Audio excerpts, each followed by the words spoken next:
श्री कृष्ण गोविंद हरे मुरारी, हे नाथ नारायण वासुदेव, हे नाथ नारायण वासुदेव, हे नाथ नारायण वासुदेव। मानस ज्ञान 256 256। आज की चर्चा में हम दैवी गुण और आसुरी गुण हमारे अंदर हैं, इसकी चर्चा करेंगे।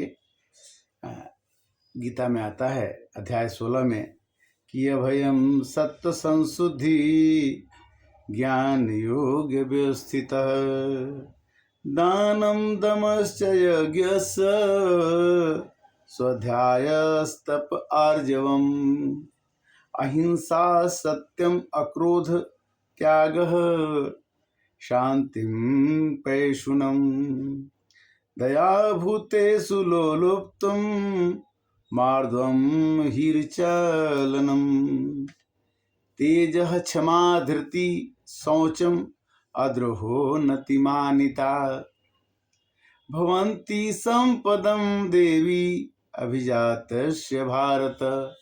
गीता में भगवान ने कहा कि मनुष्य जब पैदा होता है तो उसके अंदर में 26 गुण तो होते ही होते हैं, और ये 26 गुण क्या हैं? ये 26 गुण दैवी गुण हैं। भगवान देवता के गुण को लेकर पैदा होता है, और आसुरी गुण केवल 6 हैं, जो यहाँ हम उसको पैदा कर लेते हैं। वो जब बचपन से नहीं आते हैं, बचपन से ये 6 आसुरी गुण नहीं होते। यहाँ पर जब मनुष्य पैदा होने के बाद में आसुरी गुण आ गया। आसुरी गुण कौन से हैं? कि दंभो दर्पो अभिमानश्च क्रोध पारुष्यमेव च, अज्ञानम च अभिजातस्य पार्थ संपदाम आसुरीं। जैसे हम कोई खेत में गेहूं बो दिए, गेहूं में कुछ अलग तरह का घास जम गया, तो उस घास को हम निकाल देते हैं, तो फिर वही फसल मिलती है। तो मनुष्य का जीवन एक दैवी गुणों के साथ युक्त होता है। 26 गुण हैं कौन कौन से? अभय, सर्वदा भय रहित होना। ये हम पैदा होते ही हमको सोचना है, रहना है कि हम अभय रहें। सत्य संशुद्धि अर्थात अंतःकरण की पूर्ण निर्मलता, मन में निर्मलता हो, ये दूसरे नंबर का ज्ञान है। तीसरा है ज्ञान और योग में निरंतर दृढ़ स्थिति, ज्ञान हमें मिले और योग में हम रहें, ध्यान योग में रहें। सात्विक ज्ञान हमको हो। सात्विक ज्ञान मतलब सत्य से जुड़े हुए कार्यों को हम करें, इंद्रियों का दमन करें। इंद्रियां मतलब आँख, कान, नाक, मुंह, ये जो हमारी इंद्रियां हैं, जो मांगे वो हमें तुरंत वही चीज प्रदान नहीं करना चाहिए, उसकी आवश्यकता के अनुसार ही हमें उसे देना चाहिए। यज्ञ आदि उत्तम कार्यों का करना, यज्ञ करते रहना चाहिए जीवन में। शास्त्र अध्ययन करना चाहिए, और स्वधर्म पालन करने में कष्ट होता है तो उसे करना चाहिए, तप करना चाहिए। और स्वभाव की सरलता, मनुष्य में स्वभाव जो है सरल हो, ज़्यादा कठोरता न हो। मन, वाणी और शरीर में अहिंसा का पालन, किसी को दुख न पहुँचे। मन से, वाणी से और शरीर से किसी को भी दुख पहुँचाने का नाम ही है अहिंसा। सर्वप्रिय भाषण, ऐसा बाली बोलिए मन की आपा खोए, औरन को शीतल करे औरों शीतल। तो मन की वाणी जो है थोड़ी शीतल होनी चाहिए। क्रोध पर नियंत्रण, गुस्सा आए तो उसको नियंत्रण करिए। त्याग रखिए। त्याग का मतलब है कि जो हम चाहते हैं कि हमें ये मिल जाए, वो मिल जाए, वो मिलने की भाषा जो है वो त्याग अपना अंदर में होना चाहिए। मन की शांति किसी तरह से हो, मन की शांति बनाए रखिए।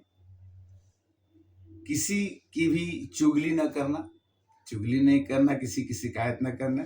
सत्य प्रिय भाषण, भाषण जो भी बोले सत्य से युक्त हो। क्रोध पर नियंत्रण, विषय लालसा रहित जीवन, माने जीवन में एक लालसा रहती है कि ये चीज बन जाए, ये चीज हो जाए, ये चीज, इसको थोड़ा ज्यादा बढ़ाने से ही जीवन कठिन हो जाता है। देश काल आदि के अनुसार कोमल स्वभाव का होना, जैसा देश वैसा भेष होना चाहिए।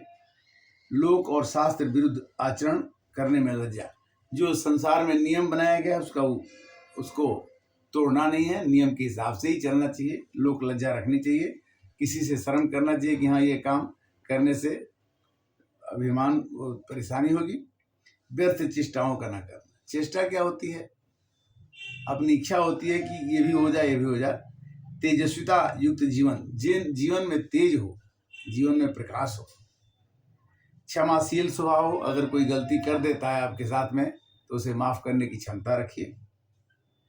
अपनी पूजा का अभिमान न रखना, और कोई अच्छा काम करने के बाद हमें कोई इज्जत दे, हमारा कोई प्रतिष्ठा करे, हमारा कोई रिस्पेक्ट करे, इसकी आशा नहीं रखना चाहिए कि मैंने अच्छा काम किया तो मेरे को अभी मेरे को इज्जत नहीं मिला। तो इस तरह से दैवी संपदा युक्त मनुष्य का जीवन 26 गुणों से युक्त पैदा होता है मनुष्य।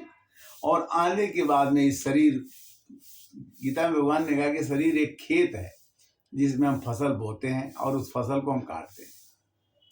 तो फसल में दैवी गुण हमारे पास आ गए, और गलती से अगर हमारे अंदर दंभ आ गया, जो अपने पास नहीं है उसको भी समझना कि मेरे पास है, इसको बोलते हैं दंभ। दर्प, धन और बल से, बल का अहंकार को दर्प कहते हैं। अभिमान तो अभिमान होता ही है हर एक चीज का कि मेरे को पास ये है, उनके पास ये नहीं है। क्रोध तो अमूमन आ ही जाता है, सबके पास होता है, किंतु इसको ज़्यादा बढ़ने नहीं देना चाहिए। जैसे खेत में फसल से ज़्यादा दूसरी फसल जम जाए तो खेत को बर्बाद कर देती है, उसी तरह से क्रोध हमारा वास्तविक स्वभाव नहीं है। वाणी में कठोरता ना हो, वाणी में सरलता हो। और अज्ञान क्या है कि अगर जब तक हम कोई चीज़ को जाने नहीं और उसके विरुद्ध में कुछ बोलने लगे तो ये 6 दोष हमारे मनुष्य के हैं जो आसुरी संपदा के धनी माने जाते हैं। उनमें 6 दोष होंगे: दंभ, दर्प, अभिमान, क्रोध, त्याग, क्रोध और अज्ञानता। ये जो है आसुरी गुण है। आसुरी गुण मतलब राक्षस के गुण है। राक्षस के गुण मतलब मनुष्य राक्षस पैदा होता नहीं है, अपने स्वभाव से ही। भगवान गीता रामायण में आती है चौपाई कि राक्षस कौन है कि माँ नहीं मातु, पिता नहीं देवा, बाभन से करवा वही सेवा, जाके जस आचरण भवानी, ते समझहूँ निश्चर सम प्राणी। तो इस तरह से दैवी संपदाय मोक्षाय निबंधा आसुरी मता या माँ शुचि संपदम देवी अभिजातस्य पांडव। भगवान कहते हैं कि दैवी संपदा से तो मनुष्य का उद्धार हो जाता है और आसुरी संपदा से मनुष्य बंधन में पड़ जाता है। तो हमें चुनना है कि हमारे अंदर दैवी संपदा होनी चाहिए कि हमारे अंदर आसुरी संपदा होनी चाहिए। संपदा दोनों उपलब्ध है और संपदाएं दोनों अपने अंदर विकसित की जाती हैं और उसको, और जैसे कोई चीज़ का हम बीज डालते हैं तो पानी डालते डालते वो बड़े बीज के रूप में, फल के रूप में आ जाता है। उसी तरह से जीवन में जितने भी बीज हम अपने अंदर डालेंगे कर्मों का, उसी का फल हमको अंत में मिलेगा, इसमें कोई दो राय नहीं है। और कहते हैं श्री कृष्ण भगवान को वो धन्यवाद देते हैं, कहते हैं कि आपने बहुत अच्छी तरह से मेरे को समझा दिया कि दुनिया क्या है और कैसे रहना है। और भगवान से वो कहते हैं कि नष्टो मोह स्मृति लब्ध्वा तो प्रसादम अच्युत स्थितो अस्मि गत संदेह करिष्ये वचनम तव। हे श्री कृष्ण भगवान, हमारा पूरा मोह जो है नष्ट हो गया, मेरे को स्मृति प्राप्त हो गई, स्मृति लब्ध हुआ, ज्ञान प्राप्त हो गया और आपके प्रसाद से ही श्री कृष्ण भगवान ये मेरे को मिली। और मेरा पूरा संदेह, गत संदेह, जो पिछले संदेह थे कि मैं करता हूँ, मैं करूँगा तो होगा, नहीं करूँगा तो नहीं होगा, ऐसा कुछ नहीं है। अगर हम नहीं भी रहते हैं तो घर चलता है। हमारे पिताजी थे, हमारे दादाजी थे, हम सोचते थे कि दादाजी नहीं रहेंगे, पिताजी नहीं रहेंगे तो घर कैसे चलेगा। वो चले जाते हैं तो फिर घर चलता है, फिर परिवार चलता है और उससे अच्छा चलता है।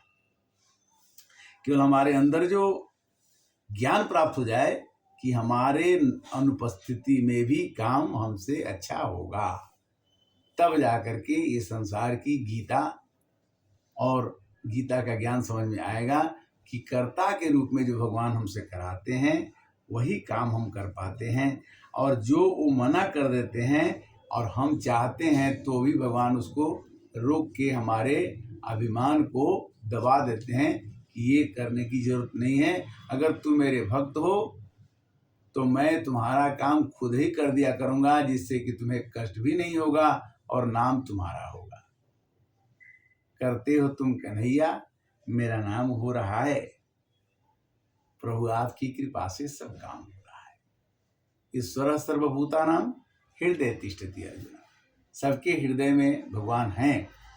जैसे दुकानदार के पास जाने के पास आदमी कहता है कि मेरे को मिर्ची दे दो, तो मिर्ची दे देता है, और वही आदमी कोई जाके कहता है कि मेरे को चीनी दे दो, तो उसको चीनी मिल जाता है। भगवान कहते हैं कि मैं वो दुकानदार हूँ कि जो भी भक्त, खरीदार, चाहने वाला, इच्छा करने वाला मेरे से जो भी चीज़ मांगेगा उसको मैं उसको आदर के साथ दूंगा, क्योंकि मैं सबकी मन की भाषा समझता हूँ कि किसको क्या चाहिए। मैं किसी को नकारात्मक नहीं कहता हूँ कि मिर्ची मत लो, ये ज़्यादा नुकसान करेगा, और चीनी मत ज़्यादा खाओ, ये शुगर बढ़ा देगा। खाना, करना, चलना ये मनुष्य के ऊपर है। तो मनुष्य का जीवन दो खूंटियों में बंधा हुआ है। 100 वर्ष की जिंदगी लेकर के हम आते हैं। 100 वर्ष तो कोई जीता नहीं है, बट फिर भी हम मानते हैं कि हम 100 वर्ष जी लेंगे। और चलते चलते मन बीणा की तारे टूटी, अब क्या गीत सुनाऊं, और मैली चादर ओढ़ के कैसे द्वार तुम्हारे आओ। मनुष्य का जीवन परेशानियों से भरा रहता है, कष्टों से भरा रहता है, चंचलता से भरा रहता है। अर्जुन ने कह दिया कि मेरा मन बहुत चंचल है प्रभु, मैं यहाँ सोचता हूँ ये वहाँ चला जाता है। भगवान ने कहा कि मन चंचल है, किंतु इसको अभ्यास करने से ये रुक सकता है। वैसे संभव नहीं है मन की चंचलता को रोकना संभव ही नहीं है, किंतु करत करत अभ्यास से जड़मति होत सुजान, रसरी यावत जाते सिर पर पड़त निशान। प्रभु की अत्यंत कृपा है। आज का 256 भाग आपके सुनने के लिए पुस्तकों से अध्ययन करके आपके पास प्रस्तुत है। आप इसे सुने और इसका आनंद लें। इसमें से किसी को भी कुछ समझ आ जाएगा तो मेरा जीवन सफल मानता हूँ मैं। क्यों कि हमने भी इस पथ पर धीरे धीरे चलते चलते थोड़ा थोड़ा समझ में आया। बहुत दिनों के बाद में, हजारों वर्षों के बाद, हजारों जन्मों के बाद समझ में आता है कि भगवान ही सब कुछ चाहते हैं तो वही पार लगा सकते हैं। मनुष्य अपने पतवार को, गहरी नदियां नाव पुरानी, हमेशा जीवन गहराई में चला गया है, नाव भी पुरानी है। इसको खे के पार निकलना, भवसागर से पार उतरना केवल भगवान ही कर्णधार हैं जिसको पार लगा सकते हैं। आज के कथा का विश्राम यहाँ पर है।